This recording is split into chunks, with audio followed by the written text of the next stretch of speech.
vamos para o Apocalipse. Apocalipse capítulo 3. Apocalipse capítulo 3.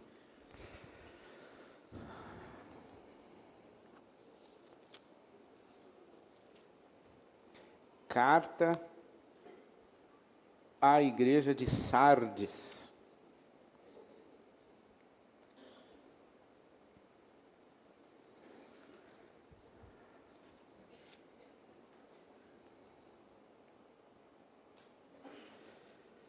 Vamos orar?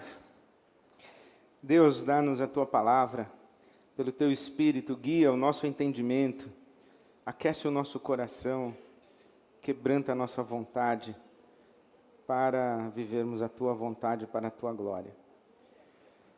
Revela-nos a Tua verdade, com a docilidade do Teu Espírito Santo, com a gentileza de Jesus Cristo, nosso Senhor, que não esmaga a cana trilhada e nem apaga o pavio que fumega. Com essa gentileza, com esse toque que faz a verdade nos chegar em trajes de amor. Nós te pedimos assim, porque só o Teu Espírito Santo pode fazer isso por nós. E nós carecemos tanto, tanto, tanto da Tua verdade amorosa. Em nome de Jesus te pedimos, Pai, para a Tua glória. Amém. Carta à igreja de Sardes, Apocalipse capítulo 3. Ao anjo da igreja em Sardes escreva: estas são as palavras daquele que tem os 7 Espíritos de Deus e as 7 estrelas. Os 7 Espíritos de Deus dizem respeito à totalidade do Espírito de Deus. O 7 é o número da perfeição. As 7 estrelas, no capítulo 1, versículo 20, são os 7 anjos das 7 igrejas. As igrejas são os candelabros e Jesus está no meio das igrejas e das autoridades espirituais que, a seu comando e segundo a sua vontade, zelam pela igreja. Toda vez que no Apocalipse aparecer o número 7, não se está falando necessariamente de 7 coisas, mas da plenitude, da totalidade de uma coisa só. 7 anjos são todos aqueles que servem e representam a autoridade de Jesus na igreja. 7 igrejas é toda a igreja, 7 espíritos, todo o espírito. Conheço as suas obras.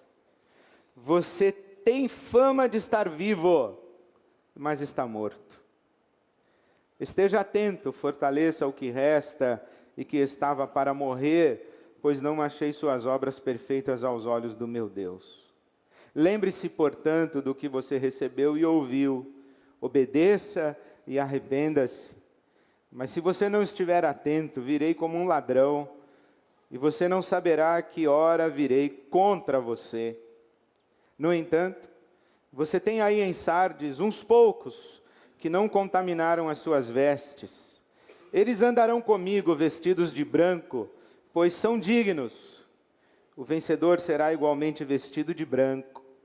Jamais apagarei o seu nome do livro da vida, mas o reconhecerei diante do meu Pai e dos seus anjos. Aquele que tem ouvidos, ouça o que o Espírito diz às igrejas. Esta é uma carta que fala a respeito de morte e vida. Você tem fama de que está vivo, mas você está morto. E se fala de morte e vida, e fala de ter fama que não corresponde à realidade, fala também de verdade e mentira. Fala também a respeito de falso e verdadeiro. Fala também a respeito de engano e mentira. Fala a respeito de vida dupla. Fala a respeito de auto-engano. Fala a respeito de hipocrisia. O que me chamou a atenção lendo essa carta é esta fama de estar vivo, estando morto. E deixe-me esclarecer que considero impossível que alguém leia a Bíblia Sagrada, qualquer trecho da Bíblia Sagrada, qualquer de suas histórias e qualquer de suas narrativas, e consiga perceber a totalidade daquilo que está sendo dito. Nós absorvemos, percebemos, enxergamos apenas partes do que a palavra de Deus revela. É por isso que nós sempre temos uma experiência nova com a palavra de Deus, apesar de lermos repetidas vezes textos conhecidos da palavra de Deus.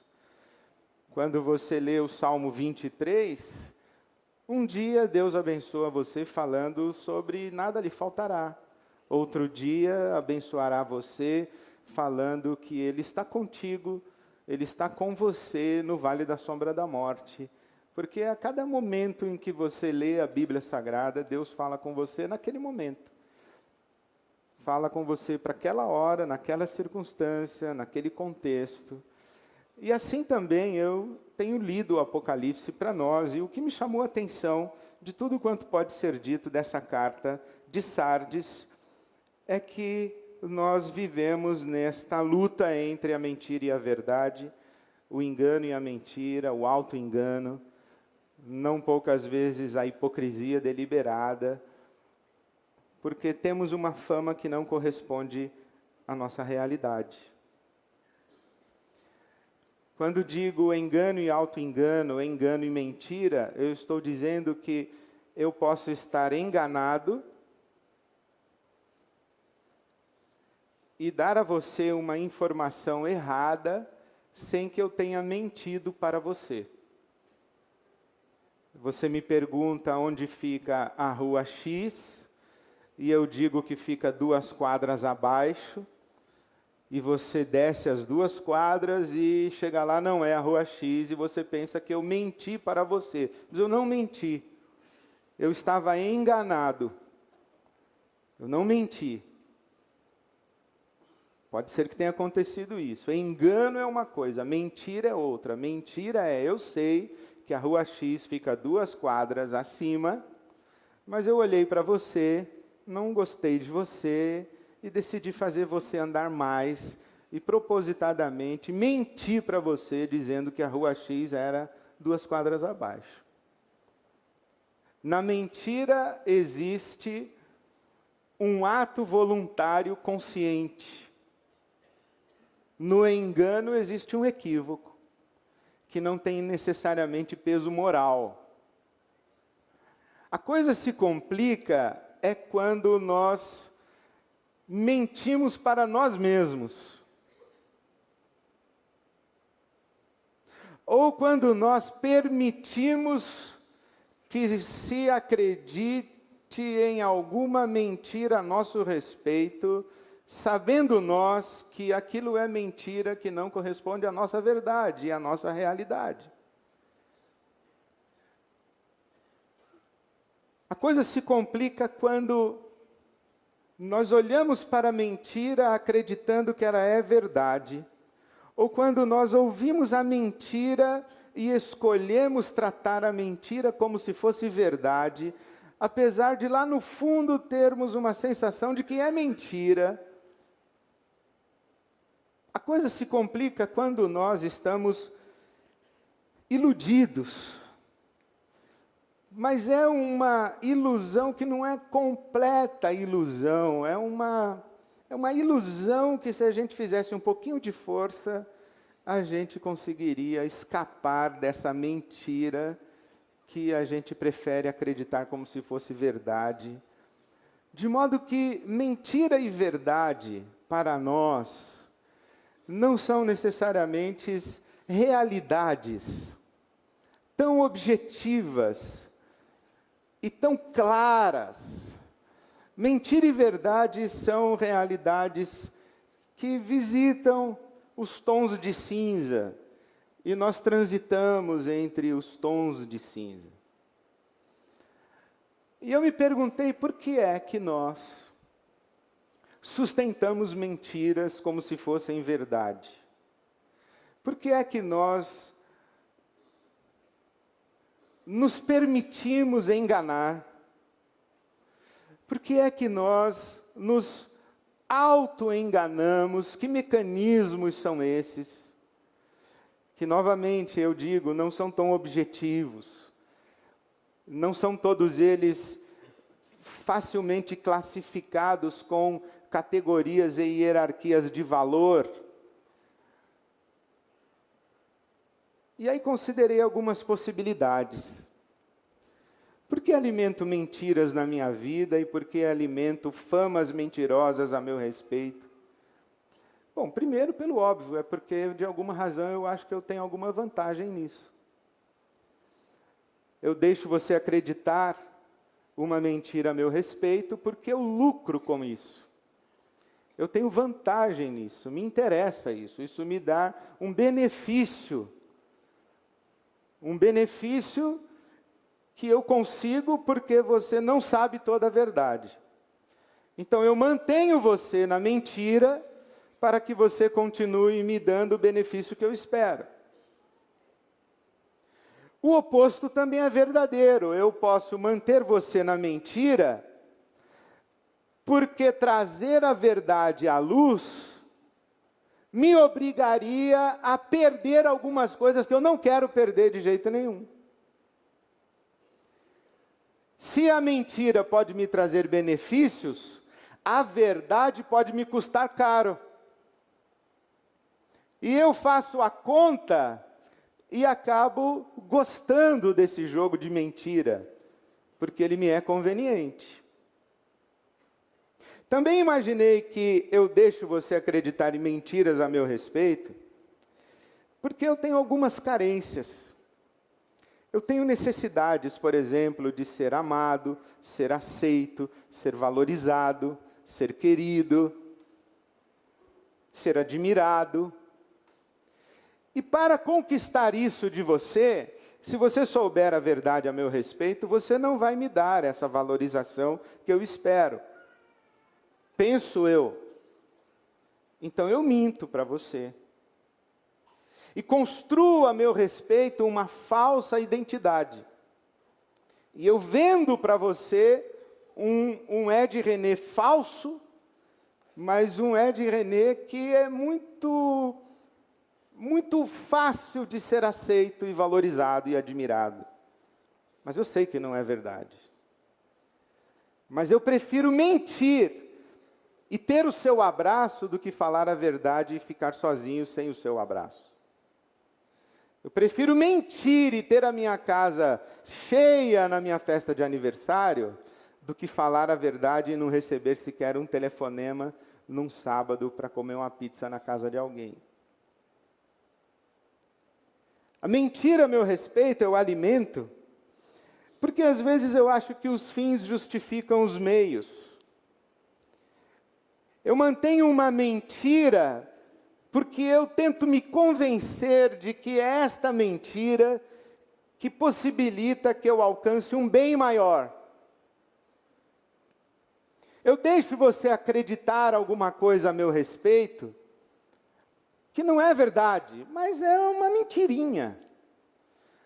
O benefício que eu tenho com essa mentirinha, que é inofensiva, tanto para você quanto para mim, é um benefício que eu digo assim, mas eu abençoo tanta gente.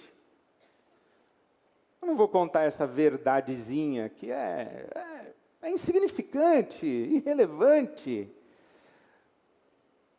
Por que é que eu vou contar isso? Se eu contar isso, eu acabo destruindo o meu casamento.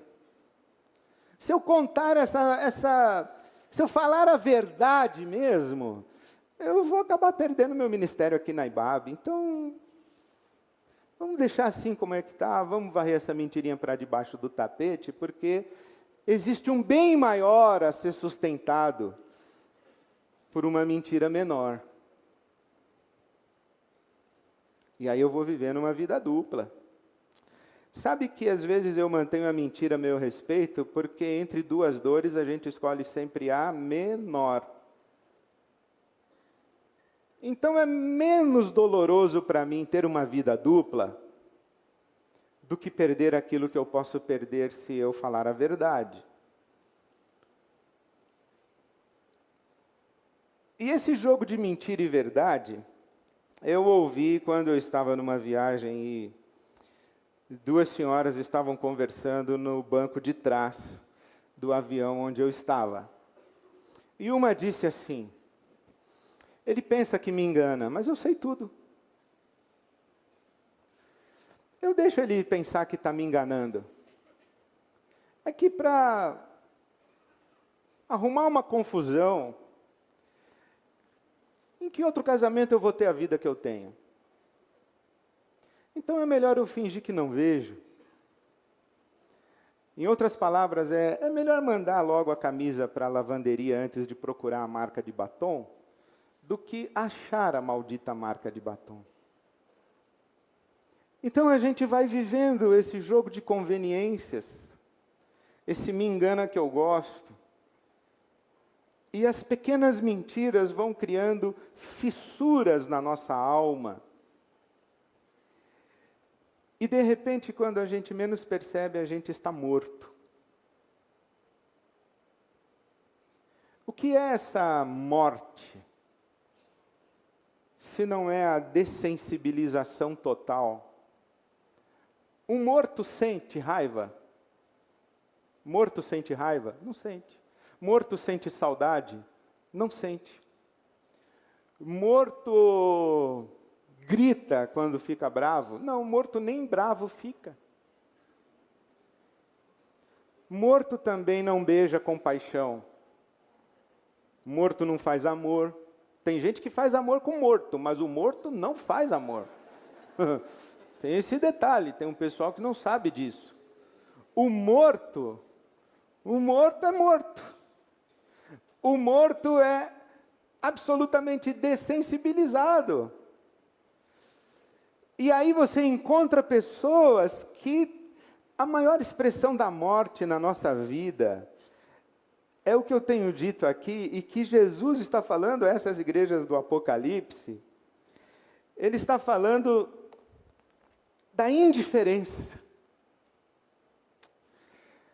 E aí você está morto para as pessoas para quem você mente. E você está morta e morto para as pessoas que mentem descaradamente para você e você deixa que essa pessoa minta. Porque aí quando uma pessoa que você morreu para ela diz que não vai com você na festa, você diz, tudo bem. Quando ela esquece de ligar para você, você também, tudo bem, não esperava que ligasse mesmo. Quando ela irrita você, você deixa entrar por aqui e sair por aqui, porque você já está morto mesmo. Isso quando você não mata o outro. Porque as mentiras vão criando um ambiente de morte, de dessensibilização e de indiferença. Por quê? Porque eu já não sei mais o que é verdade e o que é mentira, então eu dou um passo para trás e não me envolvo mais. Se vier é lucro, se não vier, já não esperava também. Morte, a perda do que os gregos chamavam de pathos, da passionalidade, da paixão. Por exemplo, se um sujeito cospe no seu rosto e você não sente nada, você está morto. O sujeito grita com você, você não se ofende, você está morta. Se uma pessoa abusa de você e você acha que ela tem direito, você está morta já, você está morto. A mentira entrou na relação de tal jeito que você tem uma fama, que quem olha de fora acha bonito, admirável, mas lá, na verdade, você está morto, você está morta. É claro que essa mentira e esse jogo de mentira e verdade, lembra que eu disse que é um degradê, uns tons de cinza que não dá para a gente ter muito juízo de valor? Porque existe muita tolerância com a mentira, que na verdade implica sofrimento, principalmente quando nós somos lúcidos. E principalmente quando nós estamos mexendo com algo que é valioso, valiosíssimo, que nós não queremos perder. Nós cultivamos uma habilidade de conviver com a mentira, tolerar a mentira, aguardando o momento em que a mentira se torne verdade, aguardando a hora certa de trazer a mentira para a luz e para a realidade, porque nós estamos tentando de fato preservar e valorizar alguma coisa que não pode ser estragada, como por exemplo, eu sei que o meu filho está mentindo para mim, mas eu não preciso dizer necessariamente, toda vez que eu descobrir que ele está mentindo, ou que eu souber que ele está mentindo, eu sei que a minha filha está mentindo para mim, mas eu tenho que entender o processo do meu filho, o processo da minha filha. E quanto mais eu sou sensível, lúcido, honesto e íntegro com as minhas mentiras, mais capaz eu sou de sofrer enquanto convivo com as mentiras dos outros. Aliás, uma pausa, viu, irmãos? Eu já estou fazendo uma confissão de pecado. Não dá para viver sem mentir. Amém, irmãos? Não? Vai dizer toda a verdade para o seu marido. Vai dizer toda a verdade para a sua esposa. Vai dizer toda a verdade para o seu patrão. Vai dizer toda a verdade para o seu cliente. Torne-se uma pessoa viciada em dizer a verdade. Torne-se uma pessoa que diz assim, eu sou assim mesmo, o que eu tenho para falar eu falo na cara. Conhece gente assim? Eu não sou falso não, eu falo é logo. Comigo não tem isso não. É? Não tem? E quantas pessoas você machuca com a sua sinceridade? E quantas mentiras você fala pensando que são verdade? Quantos equívocos você comete nas suas relações? Quantos julgamentos precipitados? Quanta intransigência? Quanta intolerância? Quantas pessoas você afasta de você porque você é viciado em falar a verdade? Toda hora, todo tempo, em todo lugar, para todo mundo, a título de eu sou honesto, não sou hipócrita, sou sincero. Sabe por quê? Porque o Nietzsche tinha razão. Com a sua pergunta incômoda, ele diz assim, quanta verdade um ser humano pode suportar? Quanta verdade um ser humano pode suportar?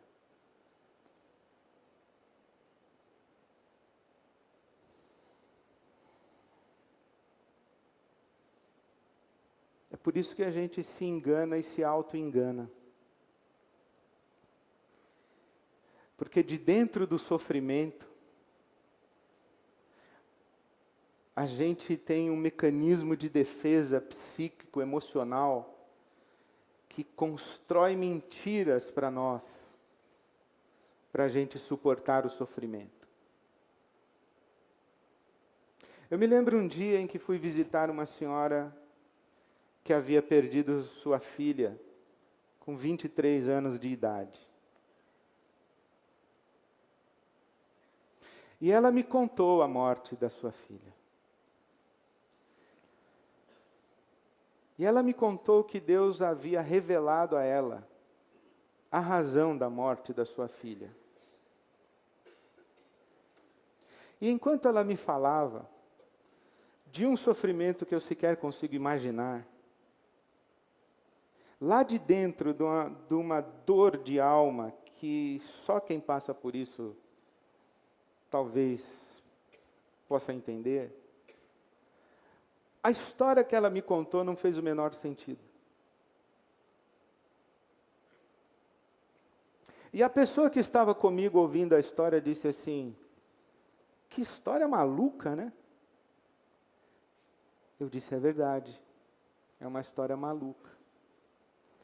Mas foi a história que ela conseguiu construir para suportar a perda da sua filha de 23 anos de idade.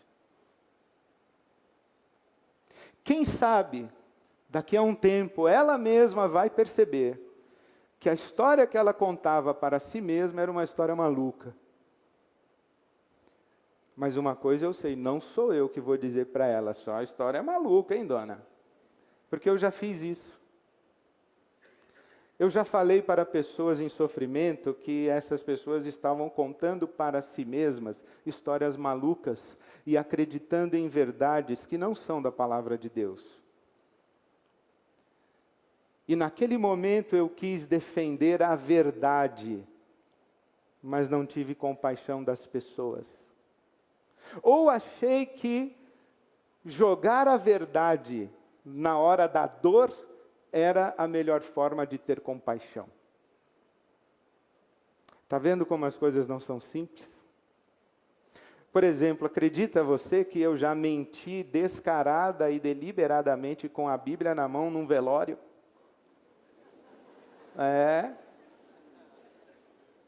Fui lá no velório, seminarista, estava me preparando para jogar bola na praia. Meu pastor me liga e diz assim: onde você ia agora? Já estragou meu sábado. Falei: o que o senhor precisa? Ele falou: um velório. Morreu o filho da sobrinha, da tia, do cunhado, do vizinho de uma senhora aqui da igreja. E não tem ninguém para falar no velório desse moço.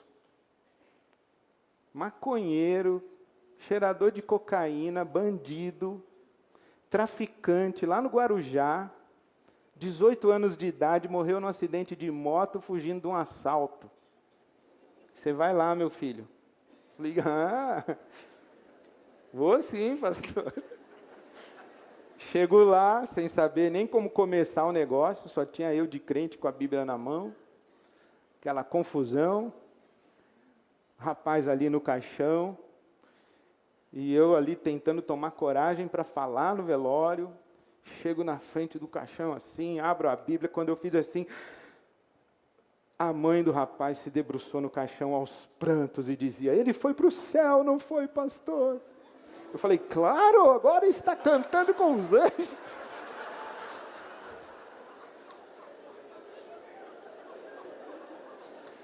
Então, você no meu lugar faria o quê, meu querido? Tem inclusive amor à vida. Vou dizer: não, traficante, foi para o inferno.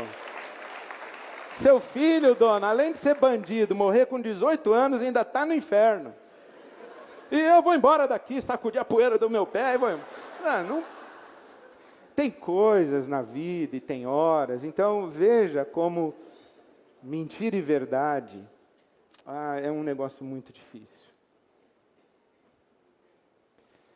É claro que eu não estou falando de gente cínica, mentirosos contumazes. Eu não estou falando de gente que propositada e deliberadamente constrói uma vida dupla, gente que abusa dos outros. Eu estou falando desse jogo de mentira e verdade que habita dentro da gente. Nós que somos O povo da luz, o povo da Bíblia, o povo de Deus, nós que temos o Espírito Santo, nós que somos a igreja de Jesus, porque aqui a carta é para a igreja, viu, irmãos? Jesus está falando com a sua igreja. Eu estou falando desse jogo de mentiras e verdades. O sofrimento, às vezes, a gente encara e suporta o sofrimento às custas de algumas narrativas equivocadas que tornam o nosso sofrimento suportável. Essa igreja está debaixo de perseguição, essa igreja está passando fome, essa igreja tem os seus filhos aprisionados pelo Império Romano. Essa igreja aqui, falando a verdade, publicamente, explicitamente, corre o risco de ser comida por leões.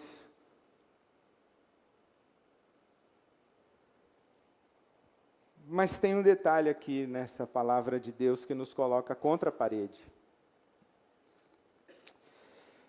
No entanto, versículo 4, você tem aí em Sardes uns poucos que não contaminaram as suas vestes. Então tem gente que não tem vida dupla aí? Tem. Lembra-se que Elias enfrentou os profetas de Baal? E Jezabel, esposa do rei Acabe, colocou a cabeça de Elias a prêmio. E Elias foi se esconder numa caverna. E quando ele está na caverna achando que só sobrou ele, Deus fala com ele: não, eu tenho ainda 7.000 profetas que não dobraram os seus joelhos. Tem gente fiel aí. Tem gente vivendo verdadeiramente. Tem gente lutando pela verdade. Tem gente com vida íntegra. Tem gente com a roupa limpa. Tem gente com roupa limpa. Não é todo mundo que está afundado na lama. Tem gente aí vivendo a verdade. E por que é que essas pessoas estão aí vivendo a verdade? Elas estão vivendo a verdade para dizer para nós que é possível viver uma vida íntegra. É possível. Eu digo que tenho dificuldade em viver sem mentir. Se a minha esposa, no dia dos namorados, perguntar: estou bem? Resposta padrão. Não interessa o que eu pensar, o que eu sentir, o que eu enxergar na minha frente, o que eu vir. Você sempre está bem. Você é linda. Acabou. Na hora de sair de casa, principalmente. Quem sabe depois ela vai falar: eu estava bem mesmo? Eu falei, Mas na hora de sair de casa... Agora, uma coisa é você construir uma vida dupla. É você viver a mentira. É você deixar que todo mundo ache que seu casamento está bem e ele está morto. É você permitir que todo mundo pense que você é honesto e você é desonesto. É você sustentar relações na mentira. Tudo que você colhe da mentira é falso.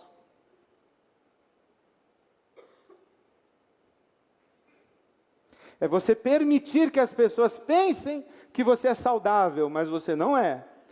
Ou você deixar que as pessoas fiquem pensando que você é doente, mas você não é. Você não é doente, você é carente. Você não tem coragem de admitir que a sua doença não é essa que as pessoas pensam que você tem. Que a sua doença é outra. Aí você fica mentindo para você mesmo, para você mesma. E a sua vida toda se torna uma mentira. Então, quando você encontra pessoas vivendo a verdade, você diz: é possível perceber a verdade, viver na luz. E quando você encontra pessoas que têm a coragem de sair da mentira para a verdade, das duas uma, ou você fica encorajado, encorajada, e agradece a Deus por isso, ou você fica com raiva dessa pessoa. Porque ela está dizendo para você: saia da sua mentira também. dê o passo que eu acabei de dar. Eu vim para a luz, eu vim para dizer a você qual era a minha verdade. Por que você não sai também da sua mentira e diz a sua verdade? Essas pessoas que têm uma vida pura, uma vida íntegra, uma vida decente, estão dizendo para você, é possível viver na verdade. Mais do que isso, essas pessoas, elas nos interpelam a viver na verdade o tempo inteiro. Porque elas falam a verdade para nós. E a verdade que elas falam para nós, e a sua verdade, ainda que seja uma verdade que você não admire muito a verdade que ela disse, no fundo você fala assim, poxa, eu posso viver de maneira mais autêntica do que a maneira que eu estou vivendo. Eu posso confessar as minhas mentiras também.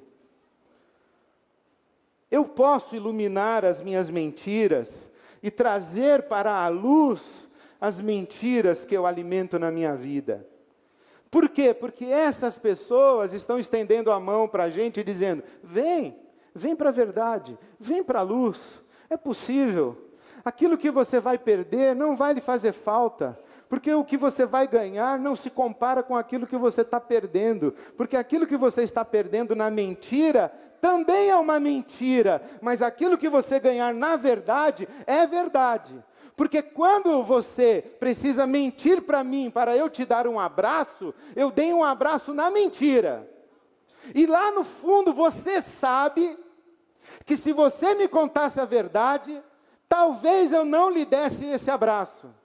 E aí você, quando recebe o meu abraço, que você sabe que é um abraço que você conseguiu, me contando uma mentira, você não confia muito nesse abraço e ele não vai fazer a menor diferença para você. Agora, se você contar a sua verdade para mim, e mesmo assim eu abraçar você, esse abraço vai ser de verdade, e ele vai fazer toda a diferença para você.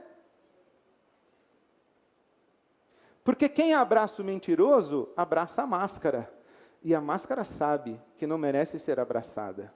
E o mentiroso sabe que quem foi abraçado não foi ele, foi a máscara. Então o abraço não valeu. Mas quando a gente fala a verdade, talvez a gente perca mesmo algumas pessoas que não vão nos abraçar. Mas que falta vai fazer o abraço de alguém que só consegue abraçar a mentira? E pense na bênção de Deus na sua vida, dos abraços que você receber de pessoas que abraçam você verdadeiramente. Essas pessoas que estão aqui, que não sujaram as suas vestes, essas pessoas aqui, elas contêm as mentiras. Sem elas, o mundo seria insuportável, mais insuportável do que já está se tornando, e já é. Os judeus têm uma teoria chamada do Minyan, a lei do Minyan.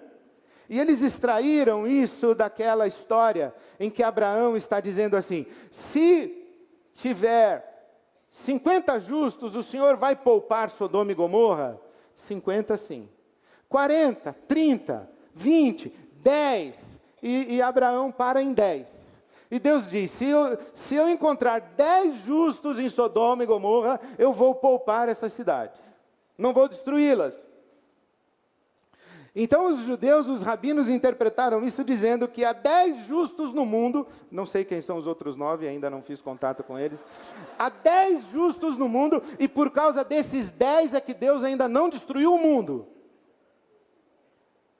O que Jesus está falando aqui à igreja de Sardes é, olha, vocês têm fama de que estão vivos, mas estão mortos. Mas tem ainda aí um minyan, tem um mínimo. Tem uns 10 aí que não sujaram as suas vestes. E é por causa desses 10 que eu não acabo com a raça de vocês.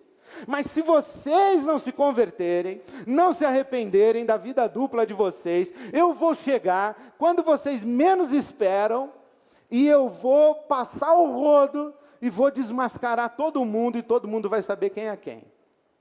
Então coloca a sua vida em ordem, Coloca a sua casa em ordem, porque a sua casa pode cair de uma hora para outra. Novamente, não estou falando de inferno, aqui Jesus não está ameaçando mandar ninguém para o inferno. Ele está falando, eu vou passar aí nessa igreja, e todo mundo vai saber quem é quem nessa igreja. Por quê? Porque a mentira é verdade. Tem perninhas curtas. Tem sempre o dia em que a casa cai. Não tem aquele ditado, você pode enganar todo mundo por algum tempo. Alguns, o tempo todo. Mas você não consegue enganar todo mundo o tempo todo. Então vai chegar a hora que a sua casa vai cair. E aí Jesus diz assim, olha, quem vai andar comigo? Quem tiver as roupas brancas, as vestes limpas. As vestes limpas é o cortejo da vitória. Por isso que ele diz, ó, eles andarão comigo na entrada triunfal de Jesus, no reino eterno de Deus. Esse pessoal que veio para a verdade, que está aqui, ó, diante de Deus, vai entrar comigo. E o nome está no livro da vida, e eu gosto da tradução da Bíblia, a mensagem. Jesus diz assim, eu vou apresentar esses ao meu Pai pelo nome. Eu fico imaginando isso, eu chegando lá, Jesus falando, pai, isso aqui é o Ed. Prazer, divindade. Como é que vai ser isso, né? Não sei. Mas uma coisa que a Bíblia está me dizendo é o seguinte, Jesus sabe meu nome. Jesus sabe minhas mentiras, as minhas verdades, os meus equívocos. Ele está dizendo assim, Ed, eu te conheço, para com essa conversa mole. Ed, eu te conheço, deixa de ser dissimulado. Ed, nossa, que mentiroso que você é. Eu te conheço, sai das trevas, meu filho, vem para a luz. Eu sei quem você é. Você tá querendo enganar quem? Você está querendo enganar quem? Você acha que vai chegar aonde com essa mentira? Você acha que a mentira é um caminho melhor para a vida? A mentira só leva à morte. Aliás, quem vive na mentira está morto. E mais, quem é o pai da mentira? É o diabo. O pai da mentira é o diabo. E Jesus diz, eu sou o caminho, sou a verdade e a vida. Jesus ora por nós dizendo, santifica-os na verdade, a tua palavra é a verdade. E Jesus é o verbo que se fez carne, Jesus é a palavra de Deus encarnada. Jesus é a verdade encarnada como pessoa. Jesus está dizendo, igreja de Sardes, abandone a sua vida dupla e vem para mim. Vem para a luz. Sai da escuridão, das trevas, da mentira e vem para a luz. Vem para a verdade. Vem para uma vida íntegra. Lava as suas vestes. Eu conheço o seu nome. Você não está sozinho, não está sozinha. Não tenha medo de perder o que você vai perder na mentira, porque aquilo que você vai ganhar na verdade não se compara com nada do que o pai da mentira pode dar para você.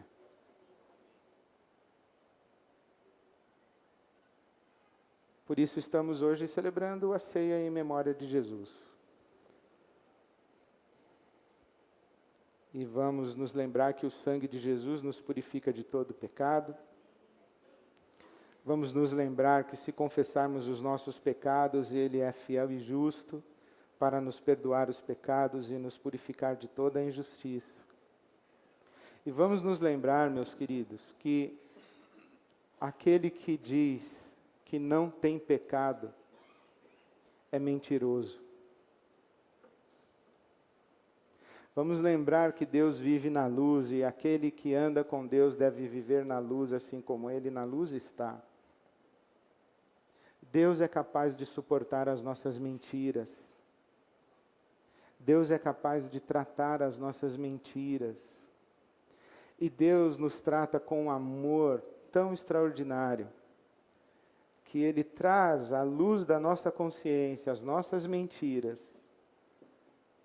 de maneira que o conhecimento da nossa mentira não nos destrói. mas nos restaura, nos salva, nos liberta, nos reconstrói. Se eu pudesse responder ao Nietzsche, quanta verdade um ser humano pode suportar? Eu diria para ele, toda a verdade, desde que contada por Jesus. Toda a verdade, desde que contada por Jesus. Porque Jesus, ao falar para cada um de nós, de nossas mentiras, e nos trazer para a verdade, Ele diria, eu te amo, eu te amo, eu te amo. Eu vim te buscar nas trevas para a luz. Eu vim te buscar da mentira para a verdade. Eu vim te buscar do falso para o autêntico e o verdadeiro. Eu vim tirar as suas roupas sujas e dar a você vestes brancas. E eu vim aqui dizer para você que eu sei o seu nome. Eu sei exatamente quem você é. E eu te amo, e foi por isso que eu vim aqui. Quanta verdade um ser humano pode suportar? Toda. Desde que contada por Jesus. E é Jesus quem está contando a verdade para a igreja de Sardes. Igreja, você tem fama de estar viva, mas você está morta. E mesmo sendo enérgico, a palavra de Jesus é uma palavra de exortação amorosa. A minha oração é que Jesus fale conosco a nossa verdade.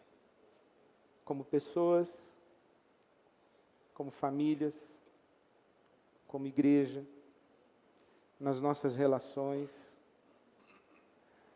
E que Ele nos dê a mão para nos trazer da mentira para a verdade, da escuridão para a luz. E que Ele nos faça capazes